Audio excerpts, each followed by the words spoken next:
Hi friends, ఎలా ఉన్నారు? అందరూ బాగున్నారా? మనం ఈరోజు జొన్న రొట్టెను ఏ విధంగా ప్రిపేర్ చేసుకోవాలో చూద్దాము. ముందుగా జొన్న పిండిని తీసుకోవాలి. మనం ఎక్కడైతే చేసుకోవాలనుకుంటున్నామో సపోజ్ ప్లాట్ఫామ్ పైన, మన స్టవ్ ప్లాట్ఫామ్ పైన పిండిని వేసుకొని అందులో ముందుగా రెడీ చేసుకున్న బాయిల్డ్ వాటర్ని కొద్దిగా పోసుకుంటూ పిండిని మిక్స్ చేసుకోవాలి. సో ఒక బాయిల్డ్ వాటర్ వేసుకొని ఒక స్పూన్ సహాయంతో మిక్స్ చేసుకోవాలి. చేతితో మిక్స్ చేసుకున్నారంటే బాయిల్డ్ వాటర్ పోసినాం కదా, చేతి కాలుతుంది. సో స్పూన్తో కలుపుకోవాలి. కొద్దిగా చల్లారింది అనుకున్నప్పుడు, కొద్దిగా గోరువెచ్చంగా ఉన్నప్పుడు చేతితో మిక్స్ చేసుకోవచ్చు.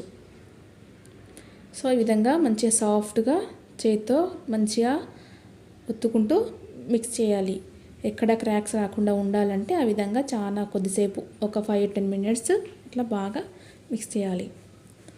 అప్పుడు మనకు క్రాక్స్ రాకుండా ఉంటాయి.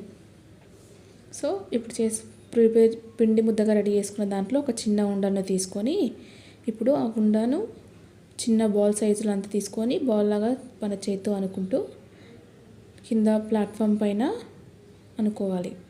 ఆ విధంగా చిన్న ఉండను తీసుకొని ఆ విధంగా అనుకుంటూ ఉంటే ఇక్కడ క్రాక్స్ రాకుండా ఉంటాయి. ఇప్పుడు చేతిలో ఉండలా చేసుకొని మనకి ఏ సైజు కావాలో ఆ సైజు ఉండను తీసుకొని ఈ విధంగా ప్లాట్ఫామ్ పైన పొడిపిండి చల్లుకుంటూ రొట్టెలు తట్టుకోవాలి.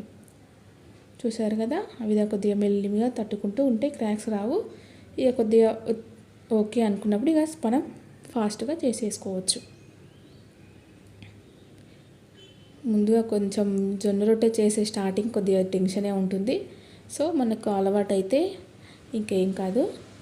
చూసారుగా, జొన్న రొట్టెని ఇలా ప్రిపేర్ చేసుకోవాలో అట్లా క్రాక్స్ రాకుండా చేసుకోవాలి. పెనంపై వేసుకుంటూ కాల్చుకోవడమే. అంతే, జొన్న రొట్టె రెడీ.